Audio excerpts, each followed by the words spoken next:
मगध साम्राज्य के बारे में।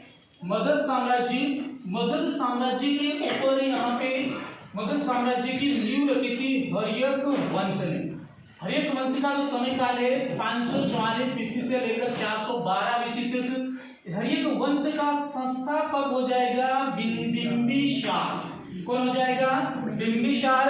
और ये हर्यक वंश सबसे प्राचीन है, सबसे प्राचीन वंश यदि कोई पूछे तो वो कौन सा हो जाएगा? आपका हर्यक वंश है। ठीक है, भारत का सबसे प्राचीन वंश कौन सा हो जाएगा? हर्यक वंश। और इस वंश के संस्थापक कौन है? बिंबिसार इसके संस्थापक हो जाएंगे बिंबिसार। और बिंबिसार के पिता का नाम था भाटिया, है ना? देखो उस समय भी भाटिया होते थे। बिंबिसार के पिता का नाम था भाटिया और इसके बचपन का नाम था श्रवणिक। इसके राज दरबार का वेद था, यहाँ पे राज वेद था जीवक। ये बहुत इंपॉर्टेंट है, ये दोनों नाम इसके हिस्ट्री में आते हैं। बचपन का नाम क्या था? श्रवणिक। और राजवेद कौन था? यहाँ पे जीवक। तो इसी जीवक ने क्या करा था? उज्जैन मतलब जो अवंती प्रांत था, इसी का राजा था चंद्रप्रदोत, जिसको एक बीमारी हो गई थी, उससे क्या करा था? इलाज कर दिया था इसने। और इसी के बाद इसके साथ यहाँ पे बिंबिसार के साथ क्या हुई? इनकी संधि हुई। और इसी संधि के तहत क्या कर लिया था? इस संधि के तहत इसने जो राजा प्रदोत थे, जिसने क्या करा था? इसकी बिंबिसार की ये अधीनता स्वीकार कर ली थी। बिंबिसार की दो राजधानियां थी यहाँ पे, गिरिवज्र या राजगृह, ये राजधानी थी इसकी। कई जगह पे गिरिवज्र मिला था, उसी का नाम ही राजगृह बताया गया है। ठीक है, इसने क्या करा था? हर्यक वंश जो था बिंबिसार ने साम्राज्यवाद के लिए तिर्यक नीति अपनाई थी। तिर्यक नीति के अंतर्गत इसने क्या करा था?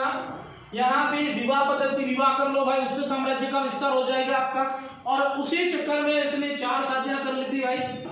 महाकौशला इसकी पत्नी थी, शलना थी, जयमा थी और आम्रपाली करके इसमें इस प्रकार से इसने ये 4 प्रांत को भी अपने अधीन कर लिया था। तीसरा इसका क्या था? यहाँ पे संधि। और ये इसके बाद दूसरा संधि और तीसरा क्या था? हमला करना। इसकी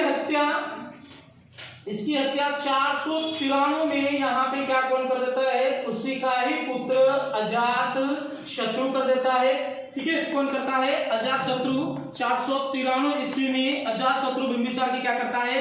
हत्या करता है और मगध की गद्दी के ऊपर बैठता है। तो इसके बचपन का नाम था कुणिक।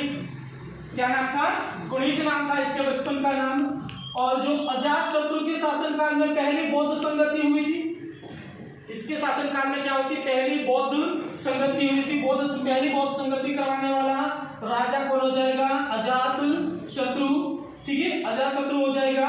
इसी अजात शत्रु ने बिंबिसार के समय पे क्या हुआ था? अंग प्रांत के ऊपर प्रांत में विद्रोह हुआ था। वहां का शासक कौन था? बृहदत्त। उसको हराकर यहाँ पे इस विद्रोह को किसने समाप्त किया था? अजात शत्रु ने। ठीक है, इसके आगे बात आता है तो अजात शत्रु के पुत्र का नाम था उदयन। ठीक है, पुत्र कौन था? उदयन। ये क्या करता है? अजात शत्रु की हत्या करवा देता है। ठीक है, कोई क्या करवा देता है? हत्या करवा देता है। और इसमें यहाँ पे 461 ईस्वी में क्या करता है? पाटलिपुत्र, ये इसकी मगध की गद्दी पर बैठता है। इसने भारत का प्रसिद्ध एक शहर की स्थापना करी थी, पटना, जिसका वर्तमान नाम है, इसका प्राचीन नाम क्या था? पाटलिपुत्र या पाटलीग्राम। ठीक है, इसका निर्माण किसके द्वारा करवाया गया था? उदयन के द्वारा करवाया गया था। इसका अंतिम शासक था नाग दशक शासक था, जिसकी हत्या 412 में कौन कर देता है? शिशुनाग। 412 ईस्वी में शिशुनाग नामक राजा क्या करता है? इसकी हत्या कर देता। अगला यहाँ पे मगध के ऊपर वंश शुरू होता है, शिशुनाग वंश।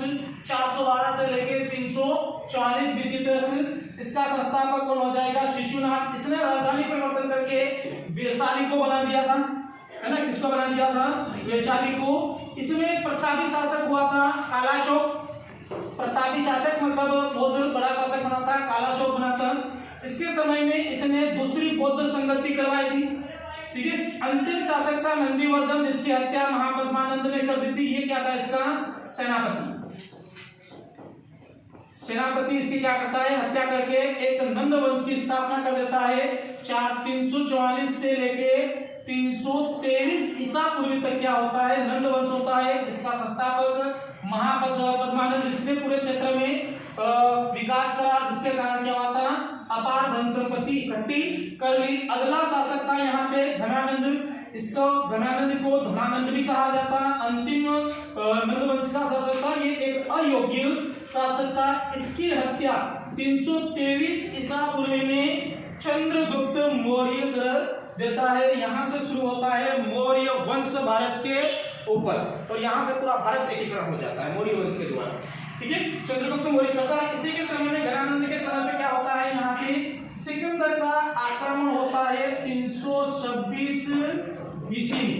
ठीक है, पंजाब के शासक पोरस को हराता है सिकंदर। और यहाँ पे गांधार के जो शासक थे, आम राजा आम्बिक, ये आता है, ये नेट तक एग्जाम में पूछा जा चुका है।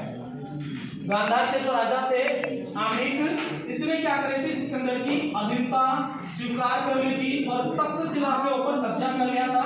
इसी धनानंद के दरबार में कौन करने गए थे, चाणक्य। जो चाणक्य उस समय तक्षशिला के क्या थे, अध्यापक।